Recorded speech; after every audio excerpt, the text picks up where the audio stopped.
अस्सलामुअलैकुम and welcome back to another video. तो आज की वीडियो में हम जिस ड्रग के बारे में डिस्कस करेंगे वो डिफरेंट ब्रांड नेम्स के साथ आता है, लेकिन मशहूर ज़माना जो ब्रांड नेम है वो है इंजेक्शन लासिक्स के नाम से आता है। तो हम डिस्कस करेंगे इसमें कौन सा साल्ट होता है, इसका मैकेनिज्म ऑफ एक्शन क्या है, इसके क्या यूजेस होती हैं, इसके क्या साइड इफ़ेक्ट्स होते हैं और इसकी क्या कॉन्ट्रा इंडिकेशन होती हैं। इंजेक्शन लासिक्स में जो साल्ट पाया जाता है वो फ्यूरोसिमाइड होता है। ये class of drugs loop diuretic है। मैकेनिज्म ऑफ एक्शन ये होता है कि ये लूप ऑफ हेनल के ऊपर एक्ट करता है। हमारे किडनीज में जो नेफ्रॉन होता है उसका एक लूप ऑफ हेनल होता है, उसके ऊपर ये जाके एक्ट करता है।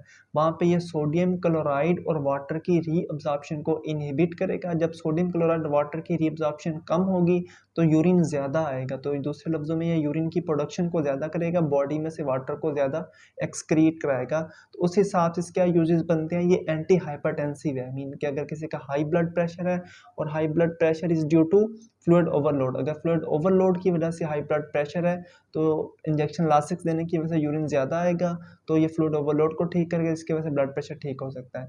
देन ये होता है कि इंक्रीज यूरिन आउटपुट, अभी जो बात है क्योंकि वाटर की रीअब्सॉर्प्शन को कम कर रहा है तो यूरिन ज़्यादा आएगा। इस तरह से ये इंजेक्शन यूरिन की आउटपुट को भी बढ़ाता है।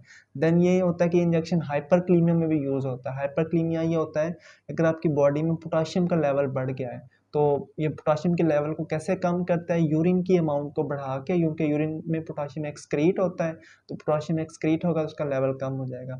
देन ये होता है ये किसी भी एडीमा को ठीक करता है। एडीमा क्या होता है, बॉडी में डेवलप होने वाली कोई सोजिश। एडीमा अगर किडनी डिजीज़ की वजह से या लिवर की वजह से या हार्ट डिजीज़ की वजह से बॉडी में सोजिश डेवलप हो गया, बॉडी में पानी जमा होने लग गया है तो इसको ठीक करेगा। ये इसके यूज़ हमने पढ़ लिए। तो अगर हम इस इंजेक्शन के साइड इफ़ेक्ट की बात करते हैं तो ये इंजेक्शन ऑटोटॉक्सिसिटी करा देता है। ऑटोटॉक्सिसिटी ये होती है कि आपकी जो हेयरिंग होती है वो लॉस हो सकता है, आपकी एयर के ऊपर ये इफ़ेक्ट करता है, आपकी हेयरिंग को लॉस करा सकता है। देन ये हो सकता है हाइपोटेंशन करा सकता है, क्योंकि अभी हमने इसका यूज़ पढ़ा था कि एंटी हाइपरटेंसिव है। इसका ओवर यूज़ कर लेंगे तो ये हाइपोटेंशन भी करा सकता है, बॉडी में ब्लड प्रेशर लो भी हो सकता है। देन ये डिजीनेस करा सकता है, इसकी वजह से थोड़े से चक्कर आ सकते हैं। हाइपर सेंसिटिविटी इसकी वजह से हो सकती है, अगर किसी को इस रिएक्शन की वजह से एलर्जी डेवलप भी हो सकती है।